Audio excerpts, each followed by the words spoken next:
네, 2021년 1월 15일 이정훈입니다. 오늘은 머저리 논쟁을 소재로 제 코멘트를 할까 합니다. 특등 머저리 논쟁. 1월 12일 북한의 김여정 부부장이 우리 대한민국 합동참모본부가 북한이 심야 열병식을 준비하고 있다라고 발표를 하니까, 북한이 실제로 심야 열병식을 그 후에 했죠.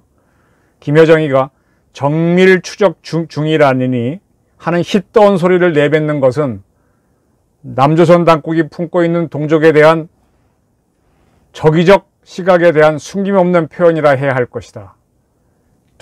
둘째가라면 섭섭해할 특등 머저리들이라 그랬습니다. 우리를. 이런 것들도 꼭 후에는 계산이 돼야 할 것. 나중에 북한이 한반도를 통할한다면 손 좀 보겠다, 그런 얘기죠. 그래서 특등 머저리라는 단어를 썼습니다. 참. 전 정치를 해도 좀 품위 있게 해야 되는데 어떻게 이렇게 하는지.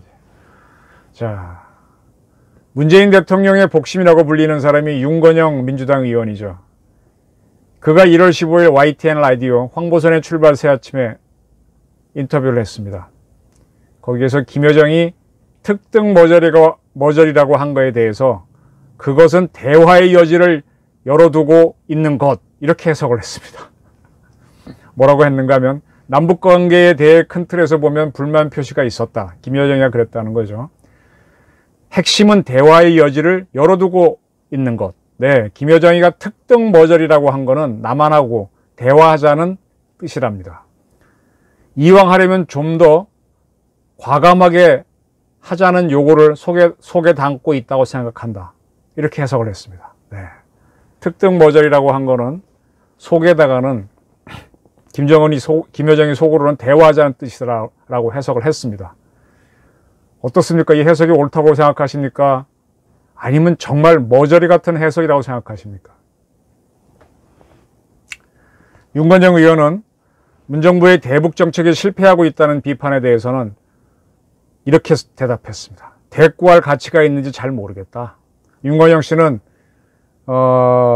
남북 정상회담이 열리기 전에 정의용 안보실장과 더불어 북한에 갔다 왔던 사람이죠. 네. 국민의힘이 집권했던 이명박, 박근혜 정부에서 우리 국민들이 얼마나 불안에 떨었는지 다들 알고 계시지 않느냐. 그러면 우리 문재인 정부에서 다리 뻗고 지금 자고 있습니까? 비록 남북관계가 약간 정체되어 있지만 그 당시와 비교해보면 한반도 평화의 수준이 달라졌다. 아니, 뭐가 달라졌어요? 진짜 특등 머저리 같은 소리 하고 있네. 그리고 윤건영 씨는 김정은의 답방을 주장했습니다. 지금 북한이 8차 당대회에서 자랑한 다음에 열병식까지 해서 핵기술 발전을 자랑했는데 답방을 주장하면 진짜 김여정이가 특정 머저리라고 한 게 맞는 말 같지 않습니까? 참, 협박에 눌려서 알아서 기는 이런 소리나 하는 정치인들이 있으니 대한민국이 머저리 공화국이 아닌지 한번 생각해 보시기 바랍니다. 오늘 아침 도하 언론에 어제 14일 날 북한이 이제 열병식을 했다고 사진이 나왔습니다. 여러 가지 무기가 나왔는데 그 중에 하나가 북극성 미사일이죠. 작년 10월에 북한이 열병식을 통해서 북궁석 4 시옷, 우리는 뭐 ABC 쓰는데 걔는 기억 니은 쓰는 모양입니다. 공개했습니다. 그때 우리가 사진으로 판단한 거는 북극성 4는 길이가 7.2에서 8m, 직경은 1.6에서 1.7m로 추정을 했습니다.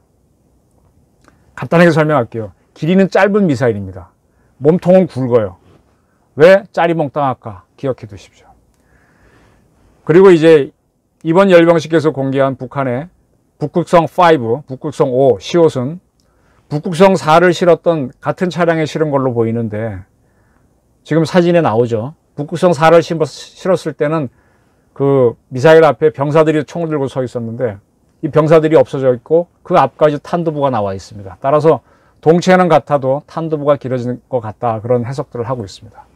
그리고 거기에 이제 거치대가 있고 거치대 위에 미사일이 올라가 있는데 거치대 폭도 약간 커져서 더 똥똥해졌다, 이렇게 판단되고 있습니다. 현재 보게 되면 북한이 건져 죽인 3,000톤급 잠수함, 이거 보통 우리가 심포급이라고 부르고 있습니다.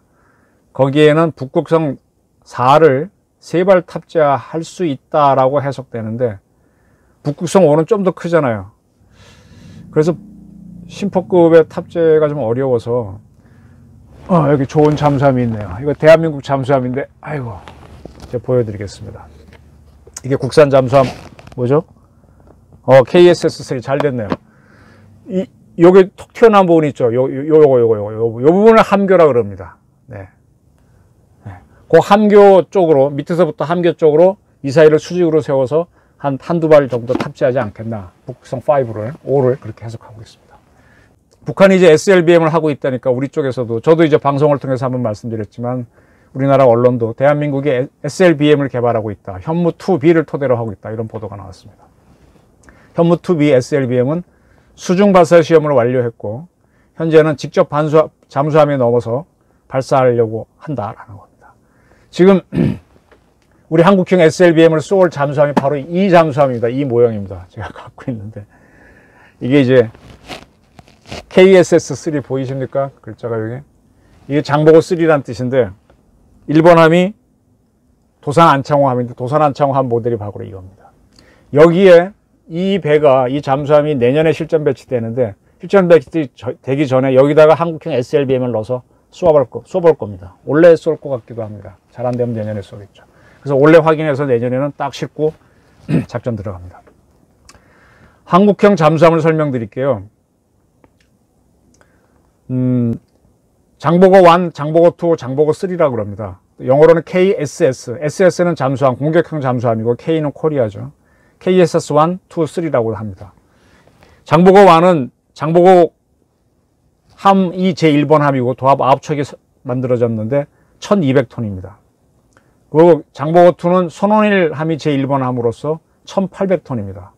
장보고 3는 지금 금방 제가 보여줬던 도산 안창호 함을 1번 함으로 해서 9척을 만드는데 3000톤급입니다. 3000톤. 대략 설명드립니다.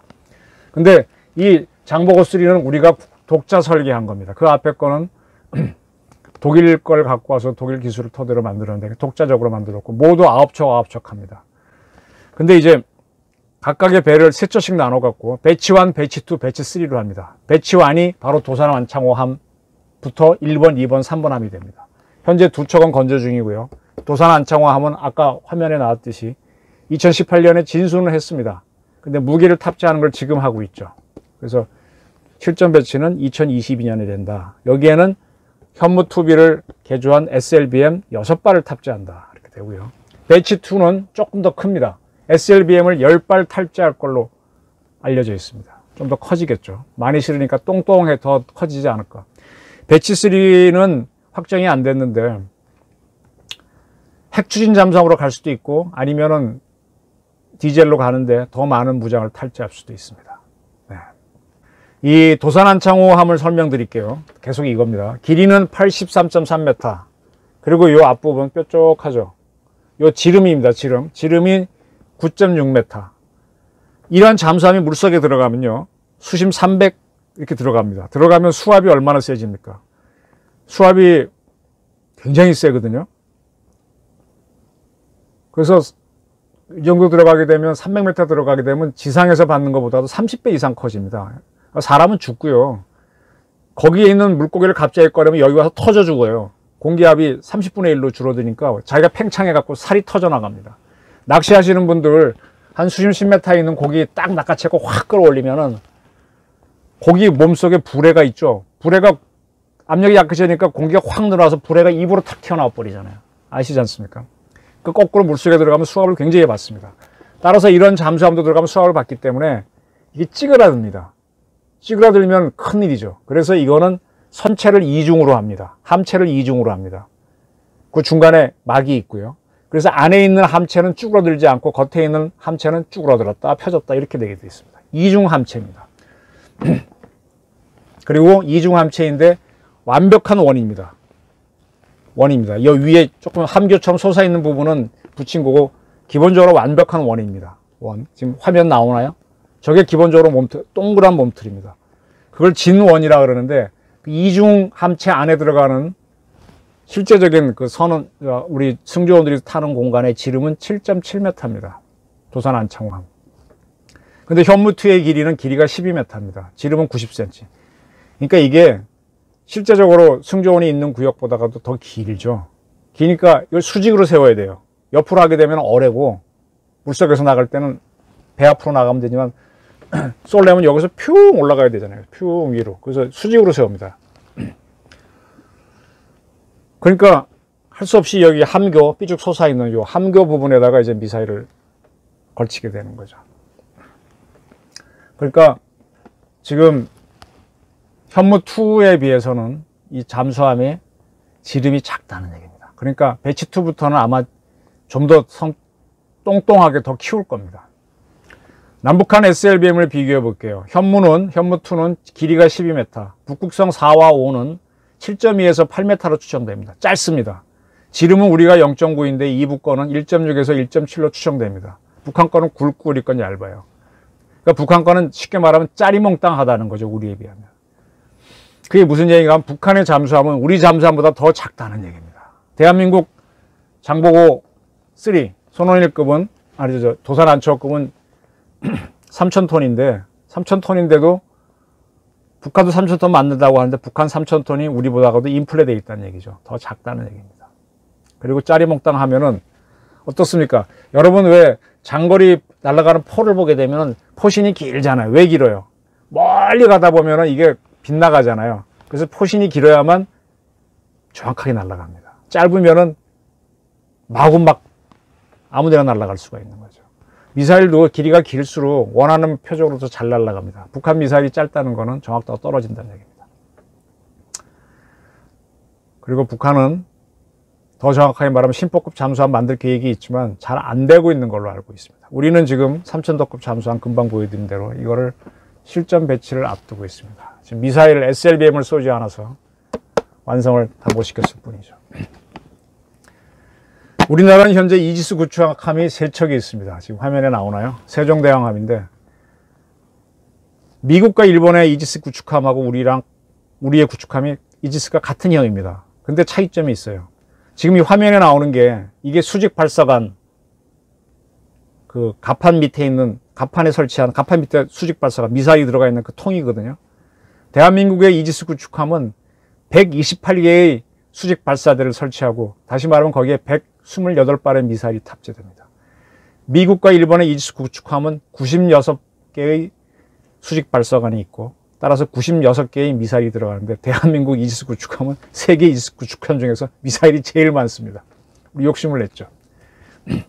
그리고 현재 우리가 광개토급이 KD-1, 그 다음에 충공 이순신이 KD-2 해서 이제 일반 구축함이 있는데 이거의 후속함으로 KDDX라고 하는 한국형 이지스함을 만듭니다.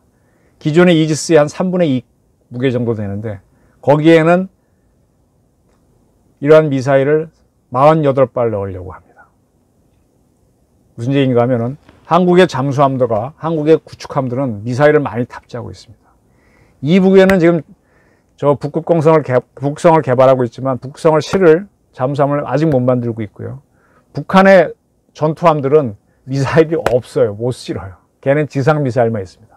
따라서 해상에서 지상을 공격하는 미사일 전력은 대한민국 해군이 압도적으로 강하다는 걸 말씀드린 겁니다. 근데도 북한한테 설설 기는 김여정이가 말하는 머저리가 대한민국에 많다는 걸 제가 고발드리는 겁니다. 아, 비행기 모형이 제가 굉장히 많은데 오늘 눈에 안 띄네요. 그냥 하겠습니다. 남북한 공중 전력은요, 비교할 필요도 없습니다. 우리 스텔스 전투기하고 그리고 세계적인 걸작이 F-15K입니다. 네, 이거는 서방 국가 전투기 중에서는 무장을 가장 많이 실을 수 있어요. F-22보다가도 스텔스기이기 때문에 오히려 그게 적습니다. 이게 많습니다. 그리고 KF-16도 있고요. 조만간 우리 KF-X도 나올 거고. 그러니까 뭐 공중전력은 북한하고 비교할 필요가 없습니다. 이 비행기들이 날아가서 북한 때리면 뭐 북한은 초토화 됩니다. 그리고 이제 북한이 우리가 늘 잘 얘기 안 하는 걸 제가 오늘 말씀드립니다. 북한이 방사포하고 장사정포가 많다고 걱정하는데 그것들이 나와서 휴전선 북측에서 쏘게 되면 뭐 서울까지 온다, 전방이 초토화된다 그랬는데 그걸 잡기 위한 무기가 여러 가지가 있어요. 공군 무기도 있고 여러 가지 미사일도 있는데 거기에 대응하는 건 우리 육군의 K9 자주포하고 K54 자주포 부대입니다. 서로 포격전을 벌이는데 먼저 쏘는 쪽이 유리하거든요. 이걸 화력전이라고 그럽니다. 화력전은 한국이 압도적으로 강합니다. 북한에 방사포가 있어도 북한 방사포 300mm는요. 중국이 먼저 만들었다가 그게 너무 무거우니까 이게 발사통이 찢어지고 문제가 많아서 포기한 거예요. 미국도 바보가 아닙니다. 한국과 미국의 방사포가 MLRS인데 우리가 225mm인가요? 더 못 키우는 거는 그 키우게 되면은 이게 나갈 때 마찰과 막 이런 것 때문에 이 발사통이 못 견디는 거예요. 근데 북한이 300mm, 600mm 가는데 이건 허접한 겁니다. 아마 쏴보면은 스스로 자폭할 겁니다. 이런 얘기는 잘 안 합니다. 왜냐? 아닐 수도 있기 때문에. 근데 해보면은 그게 터집니다. 대한민국의 K9하고 K54 자주포 전력 막강합니다. 북한의 장사정포 뭐 나오겠지만은 걔네 꺼내기 전에 한국군이 훨씬 빨리 쏠 수 있습니다. 북한의 노동미사일, 저 기대령에 있고 뭐 하는 것들을, 네, 걔네들이 쏠 조짐 보일 때 대부분 액체 연료를 쓰기 때문에 시간이 걸리거든요. 그때 한국이 현무미사일 선제 타격해버리면 자기네들이 공격받아서 자기네들이 터져버립니다. 선제 타격만 할 수 있으면 북한이 어떠한 도발을 한다 그래도 우리가 선제적으로 작살낼 수 있습니다. 이게 바로 킬체인입니다. 우리가 북한에 대해서 압도적으로 우위에 있는데 자꾸 북한한테 쩔쩔매고 그러니까 북한이 우리 보고 머저리라 그러는 겁니다. 근데 머저리 짓을 하고 있습니다. 이건 제가 썼던 옛날 기사에서 찾은 사진인데요. 북한의 방현에 있는 방현 비행장입니다. 이게 2차 대전 때 일본군도 이렇게 하고 독일군도 한 걸로 알고 있는데 자기네 전투기를 보호하기 위해서 경락고 만들기고 복잡하고 하니까 산속에다 굴을 뚫어버려요. 그래서 굴 속에서 비행기가 쫙 날아와서 뜨는 겁니다. 안전하죠. 그죠? 뜨는 것도 감출 수 있고. 이 현대에는 이런 비행장이 없어요. 왜냐? 그게 딱 굴 속에서 뜨면은 먼지가 일어날 거 아닙니까? 그러면 거기에 막 이렇게 떠가지고 엔진에 뭐가 빨려 들어오면 엔진이 터져버려요. 여러분, 버드 스트라이크라고 아시잖아요? 요만한 뭐 파편이 들어가도 엔진이 폭발되는데 그래서 현대의 비행기는 절대 터널에서 안 뜨는데 인민군은 저걸 아직도 하고 있습니다. 북한이 핵미사일이나 중요한 미사일은 저런 산속 비행장, 굴속 비행장 털줄에 넣어놨다가 꺼내서 쏘는 걸로 계속 확인되고 있거든요. 아니면 북한은, 우리나라는 지금 대한민국에 터널이 굉장히 많은데 북한은 터널이 별로 없어요. 근데 그런 터널 속에다가 TEL, Transport, Erection and Launch, 미사일 발사 차량이죠. 그걸 넣어놨다가 꺼내갖고 액체를 넣어갖고 쏩니다. 그래서 우리가 이제 북한이 어느 비행장에서 쏠지 모른다, 어느 터널에서 쏠지 모른다 그러는데 북한의 비행장과 터널 위치는 다 알고 있습니다. 우리 F-35A라든지 F-15K도 좋고 아니면 뭐 현무도 좋고 거기서 뭐 J담을 떠트리면은 거의 그런 미사일 터널 입구는 파괴됩니다. 100%. 그러면 그 안에서 꼼짝도 못하거나 오히려 지들이 터져버리는 거죠. 북한 전력이 있긴 하지만 우리가 제대로 움직이면 북한은 꼼짝도 못한다는 얘기입니다. 자, 지금 사진이 뭔가 하면 개성 쪽에 있는 인민군 장사정포 기지입니다. 여러분 저 전방에 가시면 우리나라 포병 진지도 보실 텐데 산이 이렇게 이쪽이 북쪽이고 우리 산이 있으면 우리 포병들이 이쪽에 있죠. 우리도 자세히 보면 이쪽으로 산속으로 파고 들어간 진지에 있다가 있습니다. 그러고 이렇게 나와서 쏘고 들어갑니다. 인민군도 마찬가지. 이런 식으로 지금 사진에처럼 되어 있습니다. 근데 저러한 진지를 지금 제가 위성 사진을 공개하는 건 다 알고 있다는 걸 보여주는 겁니다. 저는 장사정포도 우리가 K9, K54 자주포로 쏘면 거의 맞출 수 있어요. 우리 건 잘 맞아요. 그리고 북한은 탄약들도 이게 제대로 보관 안 해서 젖으면요 피식피식 터지거나 발사 못해요. 그래서 북한의 미사일은 우리 미사일로 잡을 수 있고 북한의 장사정포는 우리 포로 잡습니다. 이걸 대화력전이라고 합니다. 인민군 화력하고 우리 화력하고 붙어버리는 거예요. 그래도 재수없게 북한에 날아오는 미사일이 있으면 그때는 한국 공군이 보유한 우리 공군의 유도탄사령부에서 미사일 유도탄사령부에서 보유한 팩3, 팩2로 맞고 또 국산인 철매 2, 3로 막는 겁니다. 이게 KAMD입니다. KAMD. 그리고 나서 그래 하고 이제 우리의 모든 화력을 동원해서 북한에 쏘는 거를 KMPR, 코리아 매시브 대량 응징 보복 작전이 되는 거죠. 초토화시키는 겁니다. 이게 남북 간 사이에 싸움이 붙었을 때 일어날 수 있는 하나의 전쟁 모습입니다. 자, 이러한 작전은 뭐로 시작되는가 하면 OODA, 우다라고 발음합니다. 로 시작됩니다. 뭐의 약자냐? OODA는 Observation, Orientation, Decision and Action입니다. 상대가 하는 걸 쫙 지켜봐요. Observation, 관찰하다가 아, 저들이 하려는 게 미사일 쏘는 거구나. Orientation, 방향을 딱 판단합니다. 뭐 미사일 쏘려고 하네. 그럼 우리가 북한이 미사일 쏘려고 할 때는 어떻게 한다? 현무 뭐를 쏜다? 준비된 게 있잖아요. 다시 표적은 다 알고 있고. 그러면 A안, B안, C안 했다가 A안으로 해. A안을 골라놓고 B안 중에 이렇게 디시전을 합니다. 결정을 합니다. 그 다음에 거기에 따라서 액션 들어가는 게 바로 작전입니다. 이때 중요한 게 대통령은 군에 대해 자세히 알 필요 없어요. 디시전, A안, B안, C안 중에서 군이 건의할 때 A안이 1안이고 B안이 3안이고 C안이 2안입니다 중에서 골라주기만 하면 돼요. 대통령이 머저리 짓만 안 하고 겁쟁이 짓만 아니고 안 하면 됩니다. 그냥 골라만 주면 돼요. 이게 바로 액션이 딱 들어가는 순간에 대화력전이 벌어지는 겁니다. 그때 육군의 미사일 사령부는 현무 미사일하고 에이타킴스를 다 발사하고 해군은 아까 124개의 셀에 있는 이지스함을 갖고 있는 이지스함 124셀에서 다 발사하죠. 지금 KDX 시리즈 우리 구축함에도 미사일이 있거든요. 다 쏩니다. 그때 많은 미사일이 휴전선 바로 북쪽에 있는 북한의 레이더 기지를 집중적으로 타격합니다. 이때 대한민국 육군 부대들은 전부 다 땅굴로 들어갑니다. 갱도로 들어갑니다. 그 사람들 나와서 소총 쏘거나 뭐 그러는 거 아니에요. 포병만 나오고 다 숨습니다.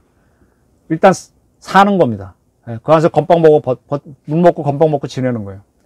북한이 포를 쏘거나 할 때 혹시 피해를 입을까 봐 다 숨어 들어가는 겁니다. 그래서 화력전, 북한 화력대, 우리 화력대부는 대화력전을 하고 나서 우리가 우세가 확실해지면 그때 되면은 우리 공군기들이 수원 비행장부터 횡성 비행장에는 F5, 저 뒤에 있는 F-15K 이런 것들이 집중적으로 뜨면서 1차적으로는 휴전선 바로 북쪽에 있는 레이더 기지하고 인민군 대공미사일 기지를 초토화시킵니다. 그리고 F-35A가 좀 더 스텔스기니까 들어가서 더 깊숙한 데에 있는 북한군 수뇌부를 제이담으로 때리고 뭐 혹시 있을지 모를 터널 북한 미사일이 숨어있는 그런 데를 때리는 겁니다. 그 다음에 F-15K에 가서 쪼장창 때립니다. 이게 뭔가 하면은 인민군의 눈을 찔러버리는 겁니다. 눈이 찔려버리면요 호랑이 사자도 힘이 남아있고 머리가 남아있지만은 어쩌지 못하고 발광밖에 못해요. 그리고 이제 머리를 탁 때려버리면 마비가 돼. 와, 떠는 거죠. 이게 바로 공군에서 얘기하는 마비전 개념입니다. 이를 할 때 바로 공군에서 대규모 편대군 공격을 하는 겁니다. 한 번 전에 말씀드렸지만 공중급유기, 그 다음에 P4의 조기 경보기가 뜨고 서치 앤 레스큐 탐색 구조대 뜨고 그다음에 모든 전폭기 전투기가 떠서 북한 전역을 초토화하고 들어가는 겁니다. 네, 아까 육군이 했던 대화력전보다 훨씬 센 공군 작전이 들어가는데 이게 이제 미군이 이런 걸 A-Day 작전, 공군력만으로 그냥 초토화하는 겁니다. 네. A-Day 작전으로 이제 뭐 땅속에 있는 갱도고 뭐가 거의 작살냅니다. 이게 작살내고 난 다음에 그 다음에 미군은 G-Day 작전 그래서 드디어 지상군이 들어갑니다. 한국군 같은 경우에는 우리 7군단 기동부대죠. 기동부대 11사단 화롱부대하고 맹호부대가 앞장서서 치고 들어가는 거죠. 거기 또 몇 개의 기계화 부대가 들어가고 그 다음에 포항에 있는 해병기 1사단이 우리 독도함 같은 또는 뭐 고준봉급 이런 승력함을 동원해서 북한 동해안나 성해로 들어가서 펑 치고 들어가는 돌격 상륙을 합니다. 지금 북한 쪽에 해안에 가보면 모래 해안 쪽에다 이렇게 모래를 산처럼 쌓아놨어요. 그렇게 해서 우리 해군 그 상륙하지 못하게 해놨는데 그거는 헬기로 넘어가서 상륙한 다음에 점령하면 됩니다. 그렇게 어렵지 않습니다. 이렇게 하고 그러나 동시에 이제 우리 국군의 화생방 방어사령부가 있는데 이거 제가 지금 드리는 말씀은 미군 없이 단독 작전하는 경우입니다.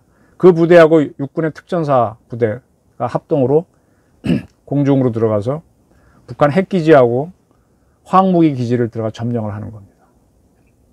그 다음에 이제 우리 1군단, 수도군단, 3군단, 7군단을 제외한 전방에 있는 군단들이 쫙 북진하는 거죠.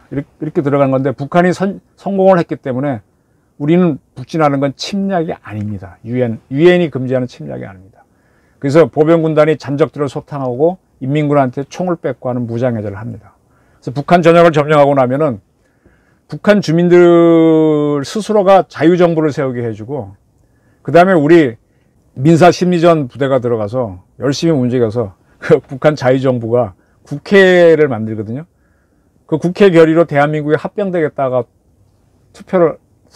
투표해서 결정하게 하거나, 북한 전 주민이 국민투표해서 대한민국에 합병하겠다는 딱 결정만 내려주면 우리는 통일되는 겁니다. 별거 아니에요. 남북통일한 거 그렇게 어렵지 않습니다. 이때 중국이 개입할 것 같죠? 쉽지 않습니다. 북한이 우리를 때렸기 때문에. 그리고 중국이 움직이면 미국이 인도 태평양 사령부를 통해서 중국 견제로 들어갑니다. 지금 존 바이든 정부가 곧 출범하는데 캠벨 차관보를 가지고 이제 앞으로 중국 문제를 다루겠다고 뭐 기관을 만든다지 않습니까? 거기서 D10이라는 걸 만들겠다 그랬어요. D10이 뭐냐? 서방 7개국 부자 나라 있죠. 여기에다 한국, 인도, 호주를 합쳐서 대중국 포위 연합망을 만들겠다는 게 D10입니다. 데모크라시 10으로 저는 알고 있습니다. 민주주의 10개국. 그 다음에 쿼드라고 해서 미국, 일본, 인도, 호주, 이게 네 나라가 다이아몬드처럼 있는데, 그 네 나라가 지금 중국과 군사적인 대립을 하고 있거든요. 완벽한 군사적은 아닌데, 여기다가 추가로 쿼드에다가 쿼드 플러스해서 한국 뭐 이런 나라 더 들어오게 해서 중국 봉쇄를 하겠다는 겁니다. 이런 판국인데 중국이 한반도에 개입한다? 어려워지죠. 그럼 대만도 움직이고 홍콩 다시 민주화 운동이라고. 꼼짝 못할 겁니다, 중국도. 그래서 결론처럼 말하면 한미공조만 확실하면은 북한이 선제 핵 공격을 할 의사가 있어도 우리는 막고 거꾸로 군사력으로 북한을, 우리 전방에 있는 군인들은 핵진지에 들어가서 숨어 있다가 나중에 몰려가서 인민군 잡기만 하면 되고, 우리 국민들은 잔뜩 놀래긴 하겠죠. 예. 그러나 크게 피해 없이 우리 군사력만으로 북한을 할 수 있습니다. 대화력전과 더불어 A-Day 작전, 그 다음에 이제 우리 지상군이 올라가는 G-Day 작전 통해서 북한을 마비시키고 끝내버릴 수 있겠습니다. 그때 이제 활약하는 게 육군 7군단, 해병 1사단, 화방사 특전사 이런 부대들입니다. 계속해서 이제 북한 민주정부 세워갖고 국민투표 통해서 대한민국에 합병하겠다 그러면 어느 세계, 중국이고 뭐 나발이고 우리 통일을 방해할 수 없습니다. 자, 이렇게 할 때 중요한 게 한미공조, 한미동맹이거든요. 근데 자꾸 한미공조를 깨려는, 그게 머저리짓이죠. 머저리짓 누가 하고 있습니까? 북한이 핵을 갖고 방방 떠도 미국 핵으로 견제할 수 있고, 미국 핵이면은 중국 핵과 러시아 핵도 견제할 수 있습니다. 미국이 지금 빵빵 미니트맨을 이렇게 쏘고 있어요. 연습 삼아. 동쪽으로. 무력 충돌에 의한 통일을 우리 할 수도 있다. 근데 자꾸 제가 아까 북한의 북극성 4, 5를 얘기하면서 북한이 지금 잠수함도 못 만들었는데 저게 이제 설명 겁니다. 저거 가짜일 수 있다는 얘기입니다. 북한이 화성을 쐈는데 그게 다 약칭 발사, 줄여서 발사한 거잖아요. 미국까지 갈 수 있다는 게 우리의 판단일 뿐이지 증명된 적 없잖아요. 북한이 지금 핵무기부터 저런 전략무기들은 다 뻥일 수 있습니다. 저는 미림 비행장에 가본 적이 있거든요. 그리고 얘네들이 행사하는 김일성 광장에서도 한번 유심히 봤었습니다. 우리 광장보다, 우리 여의도 광장보다 작아요. 훨씬 작아요. 쇼하는 겁니다, 북한이. 근데 저 쇼에 놀라갖고 우리 대한민국의 머저리들이 쩔쩔매는 겁니다. 물론 북한을 얕보면 안 돼요. 김정은이가 자꾸 저렇게 해야만 자기가 집권할 수 있고 유지할 수 있어서 쇼를 하는 거거든요. 이 쇼에 자꾸 속고 있는 겁니다.